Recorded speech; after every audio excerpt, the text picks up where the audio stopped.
adalah perpustakaan yang dibangun oleh anaknya Celsius. Jadi dia itu mendedikasikan perpustakaan ini untuk orang tuanya. Nah di sini tuh biasanya panas banget dan alhamdulillah hari ini tuh adem banget. Jadi kalau kalian kesini pas lagi panas, kalian sediain ya payung, ada Andika Taufik. Ini kacamata hitam, jangan lupa sunblock. Jadi teman-teman kita gali lagi kota tua Efesus ini. Gotta find my way to you, no matter what I do. Gotta find my way to you, your heart is drifting out of reach. Gotta find my way to you, no matter what I do. Gotta find my way to you, now that our love has capsized.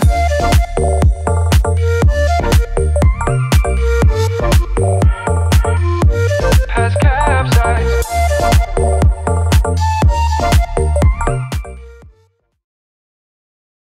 Nah teman-teman, sekarang kita sudah sampai di jalan utama untuk memasuki Taman Wisata Kota Efesus di Turki nih teman-teman. Sebelum masuk, kalian bisa melihat banyak barang-barang yang jual di sini di toko-toko yang merupakan barang-barang fake nih teman-teman ya. Jadi di sini barang brandednya bukan barang yang asli. Oke, langsung aja kita masuk dan langsung ke loket untuk membeli tiket untuk masuk ke Taman Wisata Efesus. Nah, belinya di sini nih teman-teman tiketnya ya. Kalian juga bisa beli online, langsung aja antri dan scan tiketnya untuk bisa masuk ke tempat wisata ini. Kota Efesus ini ada pada zaman Nabi Isa alaihissalam dan Nabi Muhammad sallallahu alaihi wasallam semasa masih hidup.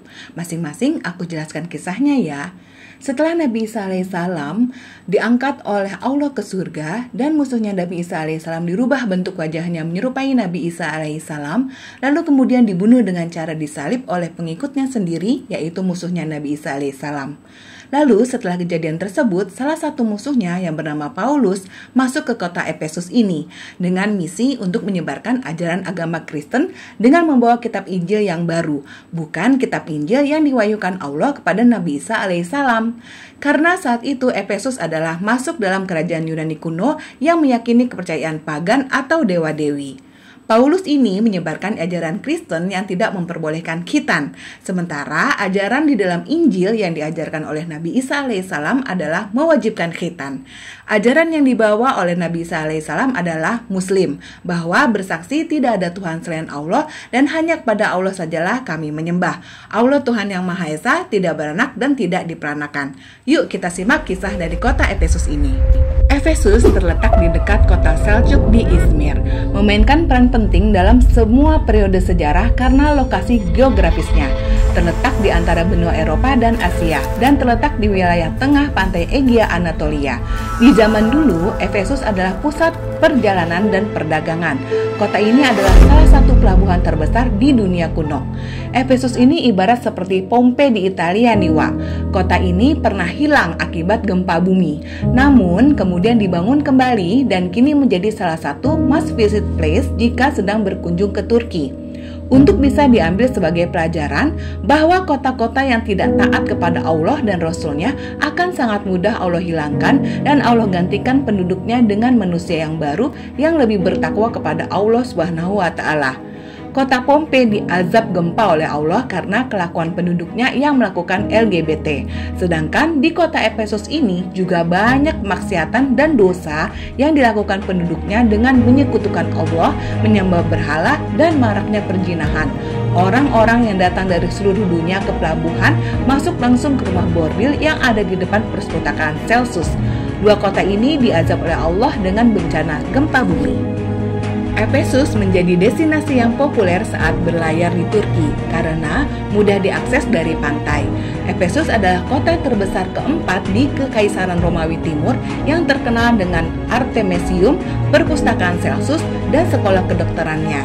Efesus awalnya sebuah kota Yunani kuno di Asia Kecil dekat muara sungai Menderes, sekarang di wilayah Turki Barat, selatan Smyrna atau yang sekarang disebut Izmir. Efesus memang pada awalnya adalah kota Yunani kuno, namun kemudian direbut dan mengalami kejayaannya pada masa kerajaan Romawi. Aku akan membawa kalian semua untuk melihat animasi dari kota Efesus sebelum terjadinya gempa. Seperti ini kira-kira penampakannya nih teman-teman. Pada satu titik selama periode Romawi, Efesus adalah salah satu kota terbesar di dunia Mediterania dengan populasi sekitar 250.000 penduduk di abad pertama sebelum Masehi. Nah, artinya sebelum Masehi itu artinya adalah Nabi Isa alaihissalam belum lahir pada saat itu. Nah, sebelum menjadi kota yang dikenal seperti sekarang ini, Efesus merupakan kota yang sangat berkembang karena perdagangannya. Kota ini pun sangat kaya dan memiliki nilai budaya yang sangat tinggi. Konon banyak hal terjadi di Efesus yang pernah menjadi sebuah kota raksasa. Kota Efesus terkenal dengan kuil yang merupakan satu dari 7 keajaiban dunia menurut UNESCO. Namun kota ini pun hancur pada 401 Masehi dan gempa bumi pun terjadi. Nah, saat gempa bumi terjadi itu kan terjadi di tahun Masehi. Nah, tahun Masehi adalah terhitung dari sejak Nabi Isa alaihissalam lahir nih, Wak. Kalian semua dapat melihat betapa kokoh dan berseni tinggi arsitektur pada masa itu ya. Banyak sekali fakta misterius dan menarik dari Efesus. Sejak zaman Romawi kuno, mereka sudah mengetahui bahwa dunia ini bulat sekitar abad 1 sebelum Masehi. Hal ini terlihat di lingkaran yang berada di bawah kaki patung Raja Trajan yang menunjukkan kekuasaannya di dunia. Sejarah Efesus atau latar belakang kota Efesus sebelum menjadi milik Turki sangatlah panjang. Efesus mengalami beberapa periode hingga akhirnya jatuh ke tangan Turki. Sekitar 650 tahun sebelum Masehi, Efesus pernah diserang oleh Cimmerians atau masyarakat Indo-Eropa kuno yang mendiami sisi utara Kaukasus, yang menjara Efesus sampai menghabiskan isi dari kuil Dewi Artemis 560 tahun sebelum Masehi. Kota Efesus kembali ditaklukkan oleh Lydia yang berada di bawah pemerintahan Raja Croesus yang memerintah dengan kasar, tetapi beliau ikut menyumbang dalam pembangunan kembali kuil Dewi Artemis. Dan pada waktu yang bersamaan, Raja Croesus mengumpulkan penduduk Efesus yang tersebar menjadi satu dan membangun kota Efesus ini. Efesus berkembang semakin makmur, tetapi pada saat kota Efesus tertekan oleh pajak yang memberatkan mereka di 498 tahun sebelum Masehi, Efesus ikut memberontak bersama dengan persatuan pemberontak di Asia Kecil melawan kekuasaan Persia. Pada masa kejayaan Romawi nih, ada raja yang berhasil mengalahkan Raja Kisra Persia. Dia adalah Raja Heraklius yang bersama temannya sudah mempelajari adanya Nabi akhir zaman, yaitu Nabi Muhammad SAW. Jadi dalam Islam kisahnya sebagai berikut. Dunia ini pada saat itu ada 3 kekuasaan terbesar, yaitu satu kekuasaan Persia yang sudah menguasai dunia selama 1000 tahun lebih lamanya, dan kedua ada kekuasaan Romawi yang menguasai dunia selama 650 tahun lamanya. Lalu yang ketiga ada kekuasaan Islam yang menguasai dunia melebihi dari kekuasaan Persia dan Romawi setelah kekuasaan kerajaan Heraklius dan juga kerajaan Kisra di Persia. Pada saat 2 kekuasaan ini sudah menjadi besar, wilayah kekuasaan Islam masih sekitar di daerah Jazirah Arab. Saat itu Persia perang melawan Romawi. Saat ini Rasulullah sudah diangkat menjadi nabi oleh Allah Subhanahu wa taala. Lalu para sahabat bertanya kepada Rasulullah, "Ya Rasulullah, siapakah yang akan menang perang?"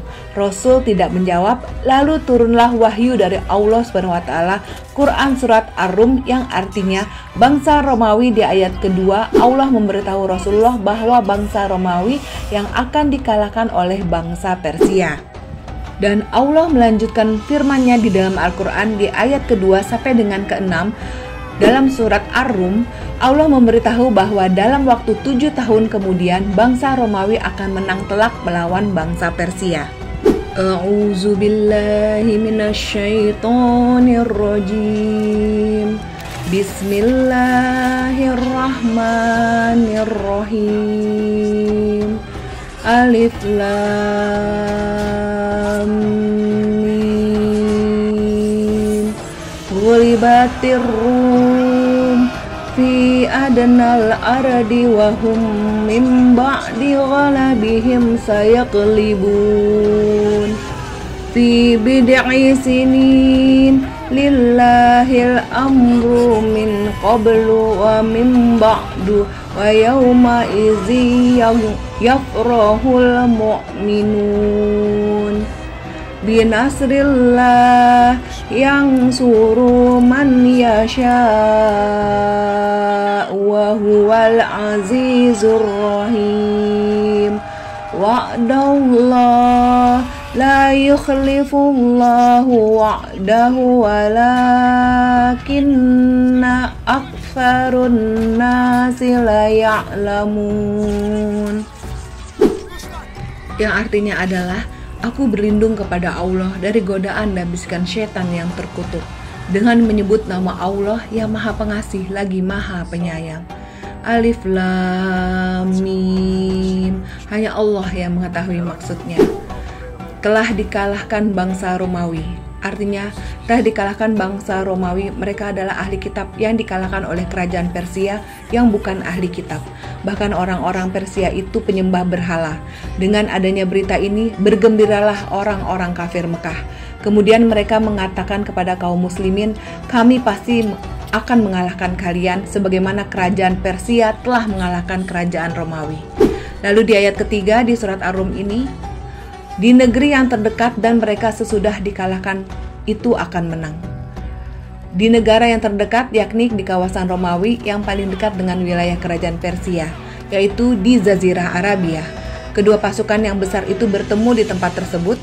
Pihak yang mulai menyerang adalah pihak Persia.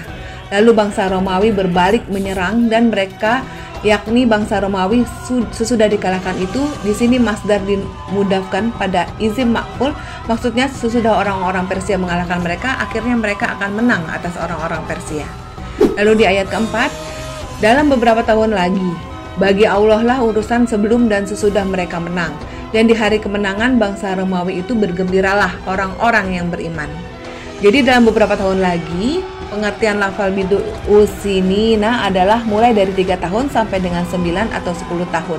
Kedua pasukan itu bertemu kembali pada tahun yang ke-7 sesudah pertempuran yang pertama tadi. Akhirnya dalam pertempuran ini, pasukan Romawi berhasil mengalahkan pasukan kerajaan Persia. Bagi Allah lah urusan sebelum dan sesudahnya, yakni sebelum bangsa Romawi menang dan sesudahnya. Maksudnya pada permulaan pasukan Persia dapat mengalahkan pasukan Romawi, kemudian pasukan Romawi menang atas mereka dengan kehendak Allah. Dan di hari itu, yakni di hari kemenangan bangsa Romawi, bergembiralah orang-orang yang beriman. Lalu di ayat kelima, karena pertolongan Allah, Dia menolong siapa yang dikehendakinya dan Dia Maha Perkasa lagi Maha Penyayang. Karena pertolongan Allah kepada mereka atas pasukan Persia, orang-orang mukmin merasa gembira mendengar berita ini. Dan mereka mengetahui berita ini melalui malaikat Jibril yang turun memberitahukannya ketika mereka sedang dalam perang Badar. Kegembiraan mereka menjadi bertambah setelah mereka mendapat kemenangan atas orang-orang musyrik di dalam perang Badar. Dia menolong siapa yang dikehendakinya dan Dialah yang Maha Perkasa, Maha Menang lagi Maha Penyayang kepada orang-orang mukmin. Lalu di ayat ke-6 dari surat Ar-Rum ini, sebagai janji yang sebenarnya dari Allah, Allah tidak akan menyalahi janjinya, tetapi kebanyakan manusia tidak mengetahui. Yang artinya, sebagai janji yang sebenarnya dari Allah. Lafal ayat ini merupakan masdar sebagai badal atau pengganti dari lafal berikutnya. Fiilnya asalnya adalah wa'adahu humullahun nasro. Artinya Allah menjanjikan pertolongan kepada mereka. Allah tidak akan menyalahi janjinya, yakni pertolongannya itu.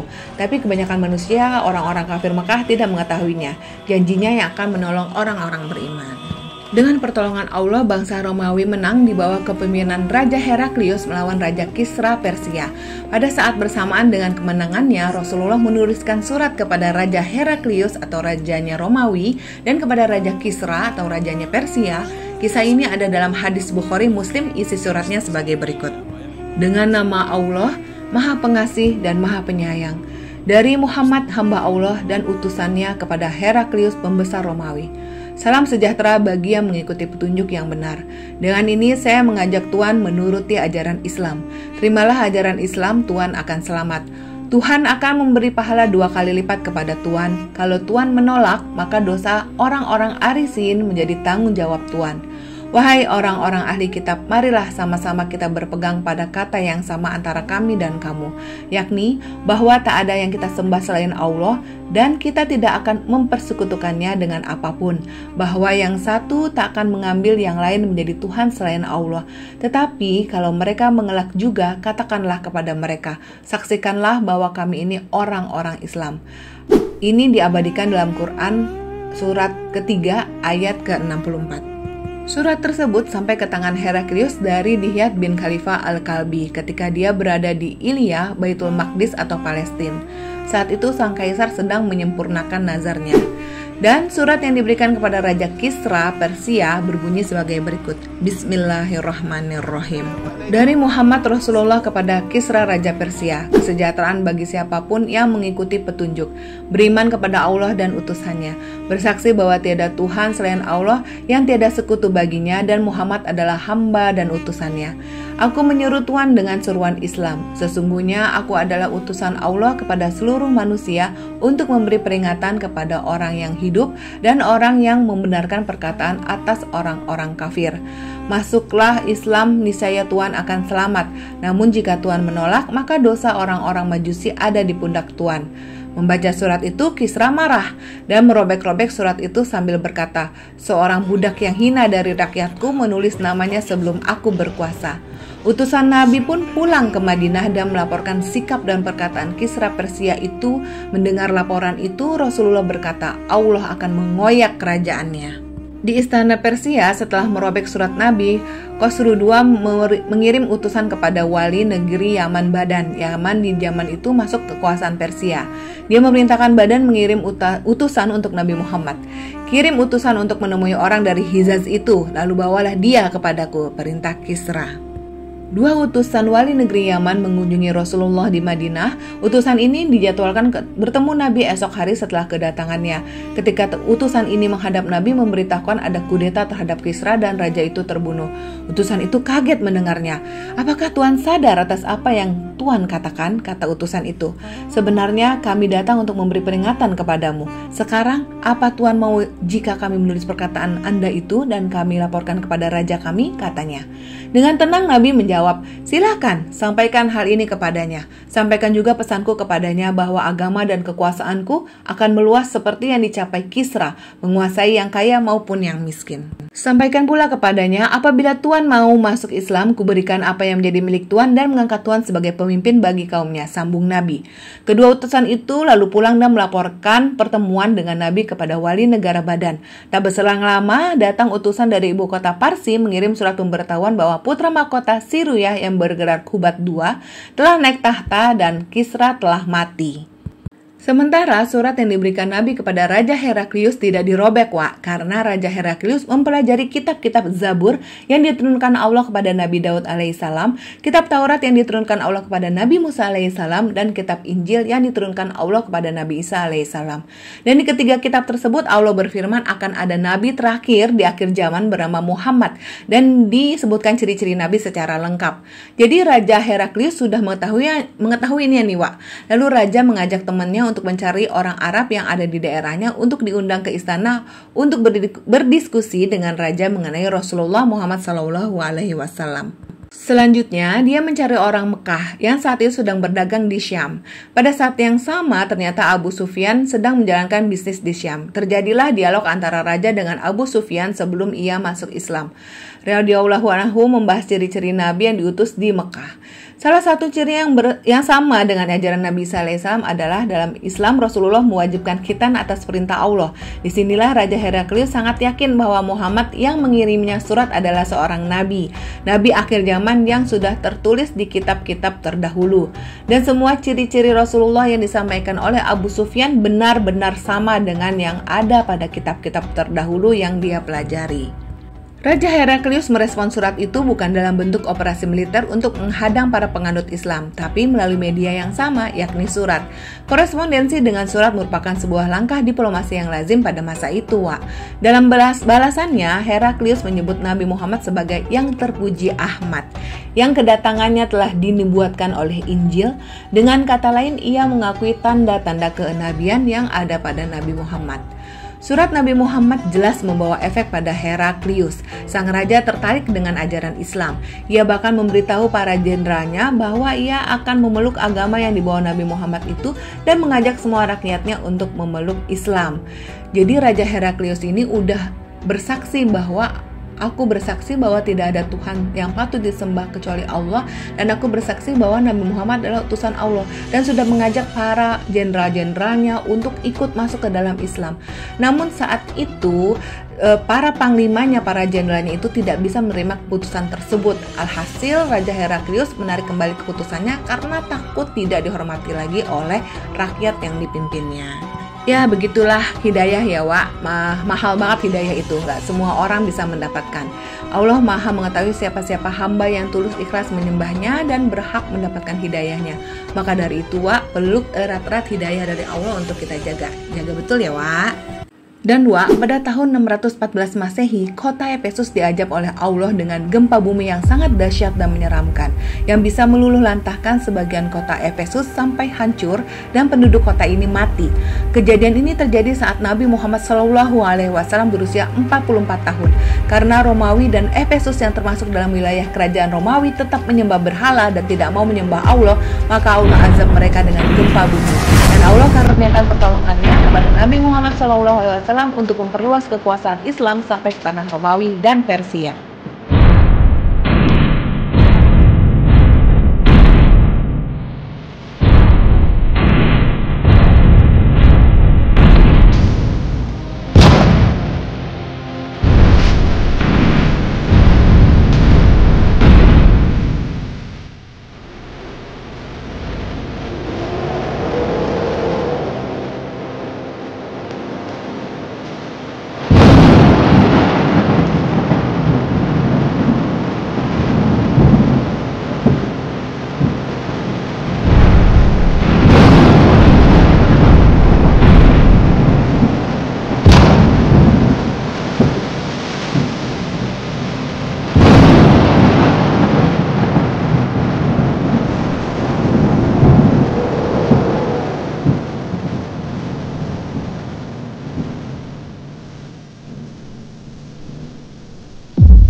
Sekarang bisa kalian lihat sisa puing bukti bahwa kisah ini adalah nyata. Allah membuat para arkeolog untuk menggali kota Efesus yang sudah tertimbun tanah untuk menjadi bukti nyata tanda kebesarannya kepada manusia di seluruh alam semesta saat ini yang tidak hidup di zaman itu. Agar kita semua umat manusia dapat mengambil pelajaran bahwa jangan lagi kita mengulangi dosa yang sudah diperbuat oleh umat manusia terdahulu yang tidak mau menyembah Allah dan menyekutukan Allah dengan patung-patung buatan manusia yang sesungguhnya tidak dapat mendatangkan manfaat atau mudarat sedikit pun kepada kita umat manusia. Kembalilah kita semua kepada jalan Allah yang benar, yaitu Islam.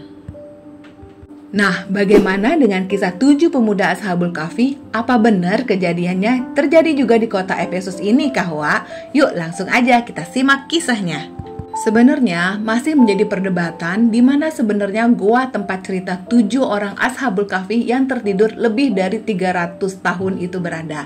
Para ahli sejauh ini memprediksi beberapa lokasi yang dipercaya sebagai lokasi goa tersebut, seperti di Jordania atau Jordan, Suriah, Tunisia, Palestina, dan salah satunya di Turki ini yaitu di Efesus Seljuk. Dipercayanya lokasi di dekat Efesus ini karena berdasarkan sejarah Efesus itu sendiri yang merupakan kota kuno Romawi. Terlepas dari perdebatan itu, gak ada salahnya juga kalau sudah berada di Seljuk untuk mencoba menyambangi goa tempat tidurnya Ashabul Kahfi ini. Lokasinya juga berada di kaki pegunungan Bulbul, Dagi, dan cukup terpencil. Untuk menuju lokasi ini dari pusat kota Seljuk memang harus menggunakan taksi atau kendaraan pribadi karena belum adanya angkutan umum yang khusus menuju jalur ini. Sumber tertua yang berkaitan dengan hal ini adalah penelitian yang dilakukan seorang pendeta asal Syria bernama James dari Saruk, lahir di 452 Masehi.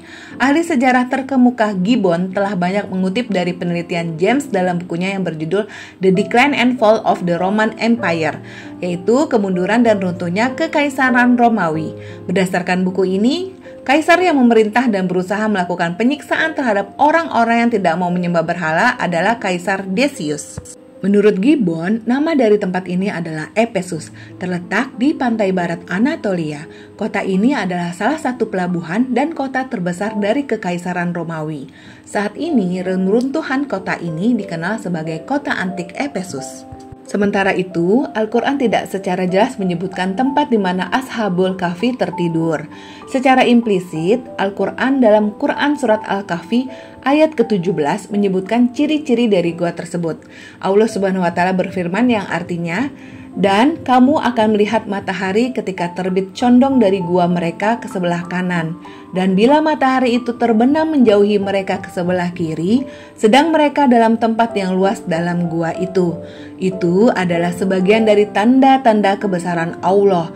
Barang siapa yang diberi petunjuk oleh Allah, dialah yang mendapat petunjuk. Dan barang siapa yang disesatkannya, kamu tidak akan mendapatkan seorang pemimpin pun yang dapat memberi petunjuk kepadanya." Menurut penelitian, gua yang ada di lereng Gunung Pion di Efesus ini memiliki pintu masuk yang mengarah ke bagian utara sehingga sinar matahari tidak bisa menembus ke dalam gua. Dengan demikian, seseorang yang melewati gua itu tidak dapat melihat apa yang ada di dalamnya. Ahli arkeologi Dr. Musa Baran juga menunjukkan Efesus sebagai tempat hidup bagi sekelompok orang muda yang beriman. Dalam bukunya yang berjudul Efesus, dia menyatakan di tahun 250 sebelum Masehi, 7 orang pemuda yang hidup di Efesus memilih untuk memeluk agama yang bertauhid bahwa tidak ada Tuhan yang patut disembah kecuali Allah dan menolak penyembahan terhadap berhala. Mencoba untuk mencari jalan keluar, sekelompok pemuda ini menemukan sebuah gua yang berada di sebelah timur lereng Gunung Pion. Keyakinan gua Ashabul Kahfi ada di Efesus, Turki didukung oleh banyak ulama Islam seperti At-Tabari, Al-Baidlawi, An-Nasafi, Jalalain, At-Tibyan, serta Fakhruddin Ar-Razi yang meyakini tempat tersebut. Mereka mengatakan nama lain dari Efesus adalah Tarsus, Turki. Fakhruddin Ar-Razi menerangkan dalam penelitiannya, meskipun tempat ini disebut dengan Efesus, maksud dasarnya adalah untuk mengatakan Tarsus, sebab Efesus hanyalah nama lain dari Tarsus. Data ini diambil dari kisah pendeta Yahudi dan Ali bin Abu Thalib yang termaktub dalam kitab Fadailul Khamsah Minas Sihahis Sittah, mengutip dari kitab Kisyahul Anbiya. Kalian bisa baca kitabnya untuk mengetahui kisahnya lebih detail lagi ya Wak, atau bisa juga nonton videonya di YouTube. Masya Allah, ternyata luar biasa ya banyak sejarah Islam yang terjadi di kota Efesus ini. Dan ini adalah benar-benar bukti nyata kebesaran Allah, Tuhan kita yang Maha Esa. Kota ini sudah tinggal kenangan sekarang nih Wak. Yang dulunya sangat berjaya, sekarang seperti kita lihat bersama, kotanya tinggal reruntuhannya aja. Jalan yang kita lalui sekarang terbuat dari batu marmer yang besar. Pada zaman itu berarti Efesus adalah benar-benar kota yang kaya raya ya. Pada zaman sekarang aja jalanan umumnya nggak ada loh yang pakai marmer, ya kan? Pakainya aspal ya Wak. Karena jalanannya dari marmer, hati-hati kepleset. Karena licin, apalagi kalau pas hujan. Yuk kita jalan lagi ke depan ya Wak. Aku mau kasih lihat ke kalian sesuatu yang menarik yang ada di salah satu bangunan reruntuhan kota Efesus ini. Yuk, Wak. Nah, sekarang coba kalian lihat ke seberang, Wak. Di sana ada gapura dan ada terlihat kaki yang besar banget. Kelihatan nggak? Kalau nggak kelihatan, aku zoom in buat kalian ya. Nah, ini udah kelihatan kan, Wak? Yang aku kasih tanda panah. Itu adalah kakinya Atlas. Tahu kan yang kalau misalkan kita ada iklan terus ada orang yang lagi megang bola dunia, itu namanya Atlas. Nah, itu adalah patungnya dia tuh, Wak. Dalam mitologi Yunani, Atlas adalah Titan. Atlas adalah putra dari Titan Lapetos dan Okainit atau Klemen. Nah, ia dihukum oleh Zeus berdiri di bagian barat Gaia atau bumi dan memegang Uranus langit pada bahunya. Terdapat miskonsepsi bahwa Atlas terpaksa memegang bumi pada bahunya, tetapi hal ini tidak benar. Seni klasik menunjukkan Atlas memegang bola langit, bukan bola dunia. Dan beberapa cerita juga mengatakan bahwa Atlas dihukum untuk menopang langit, bukan bola langit di puncak sebuah gunung. Nah, Wak, yang kalian lihat sekarang adalah lantai rumahnya para bangsawan Efesus. Lantainya terbuat dari batu mozaik yang mewah. bawah. Aku udah kasih lihat ke kalian ya contoh model animasi rumah bangsawan sebelum terjadi gempa. Kalian bisa mundurin lagi videonya kalau mau lihat bentuk rumah bangsawan yang mewah dan megah di Efesus ini. Tiangnya juga kokoh-kokoh loh, Wak, terbuat dari pilar-pilar yang tinggi.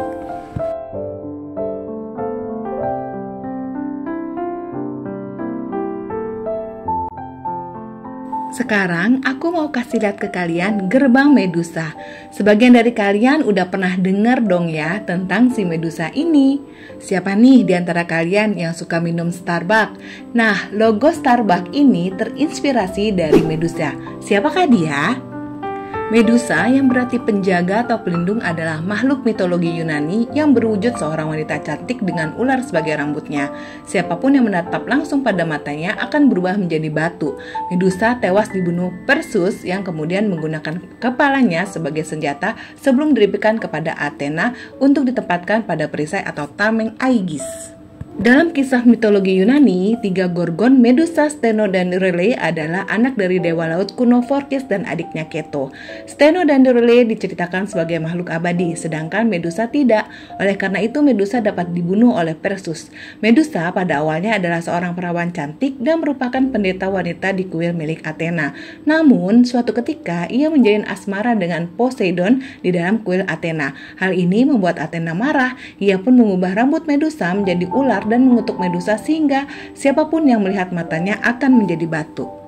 Medusa mati dibunuh oleh Perseus atas perintah Raja Polydectes dan Seriphus yang meminta kepala Medusa sebagai hadiah. Oh iya, Wak, ada yang menarik nih di sini. Masa pada waktu itu ya, penduduk kota Efesus kalau buang air besar dan buang air kecil, mereka ke toilet umum dan seperti ini bentuk toiletnya. Nggak ada pintunya, Wak. Jadi mereka benar-benar duduk samping-sampingan sambil mereka ngobrol, sambil mereka pipis, sambil mereka pup. Dan oh my god, ya langsung aja jatuh gitu kotorannya ke sini, selokan sini. Ya, Wak ya. Terus nah ini tempat-tempat duduknya kan mereka jadi duduk di sini nih, Wak. Terus nih kalian bisa lihat ada lubang-lubang ini ya, Wak ya. Lubang-lubang ini mereka tancapkan tongkat dan spons untuk menjadi alat cebok mereka.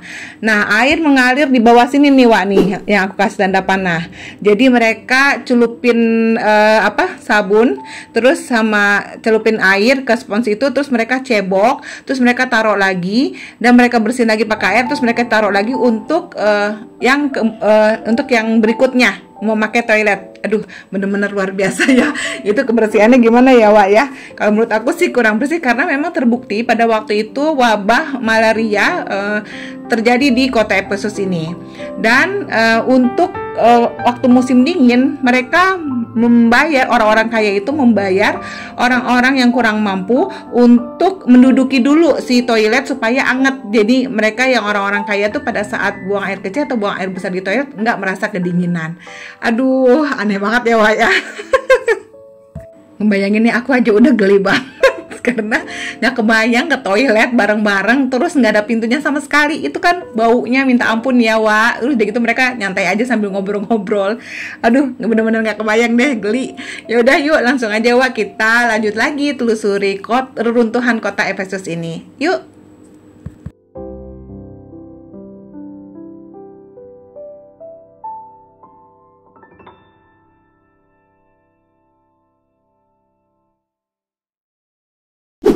Nah, yang di depan kita itu, Wak, itu adalah perpustakaan Celsus. Perpustakaan Celsus di Efesus atau Asia Kecil Anatolia, kini yang bernama Turki, dibangun untuk menghormati Tiberius Julius Celsus Ptolemeanus, selesai pada tahun 135 oleh putranya Celsus sendiri, Gaius Julius Aquila. Celsus merupakan konsul pada tahun 92, gubernur provinsi Asia pada tahun 115, dan merupakan penduduk yang kaya dan populer. Perpustakaan ini dibangun untuk menyimpan 12.000 gulungan kertas. Dan yang di depan kita ini, Wak, ini adalah gerbang menuju ke pelabuhan. Seperti yang aku udah kasih juga lihat di animasi video sebelum kota ini mengalami gempa bumi, aku udah kasih lihat ya gimana. Jadi pas keluar dari sini itu langsung pelabuhan, Wak. Langsung di sini ada pasar dan di depan pasar itu ada pelabuhan. Jadi semua pada berdagang di sini nih, Wak. Oh iya deh, tadi kan aku ada cerita tentang mitologi ya. Nah, mitologi itu apa sih? Mitologi adalah kisah mitos atau kisah legenda yang diceritakan turun-temurun di suatu wilayah atau daerah. Nah, cerita ini didapat dari bangsa Yunani kuno. Dulunya, penduduk kota Efesus ini, waktu masih dalam kekuasaan Yunani kuno, percaya kepada dewa-dewi. Setelah kekuasaan Yunani berakhir di kota Efesus dan dikuasai Romawi, perlahan mitologi Yunani dan kepercayaan terhadap dewa-dewi pun terpupus, berganti dengan ajaran Kristen yang dibawa oleh bangsa Romawi. Dan setelah bangsa Romawi dikalahkan oleh Rasulullah dan para sahabat, maka Islam pun berjaya di kota ini, yang kemudian kota Efesus ini dinamakan Tarsus. Nah, ini jatuh ke tangan Turki Utsmani. Masuklah ajaran Islam di kota ini yang mengajarkan tauhid untuk beriman kepada Allah dan Rasulullah, dan semua hukum-hukum syariat Allah berlaku di kota ini. Demikian sejarah Islam yang terjadi di kota Efesus ini. Semoga bisa menambah wawasan dan menjadi ilmu yang bermanfaat bagi kita semua. Like dan share video ini jika menurut kalian bermanfaat untuk banyak orang agar juga mengetahui kisah sejarah Islam di kota Efesus ini. Wallahu a'lam bishawab. Hanya Allah lah yang lebih mengetahui tentang kebenaran kisahnya. Kalau ada yang salah, itu murni kesalahan dari aku. Mohon dimaafkan, karena kebenaran hanyalah milik Allah Subhanahu wa ta'ala. Subscribe dan tekan tombol loncengnya supaya kita bisa ketemu lagi di video selanjutnya yang bakalan lebih seru untuk kalian semua, insya Allah. Terima kasih sudah menonton sampai habis ya, Wassalamualaikum warahmatullahi wabarakatuh. Bye-bye.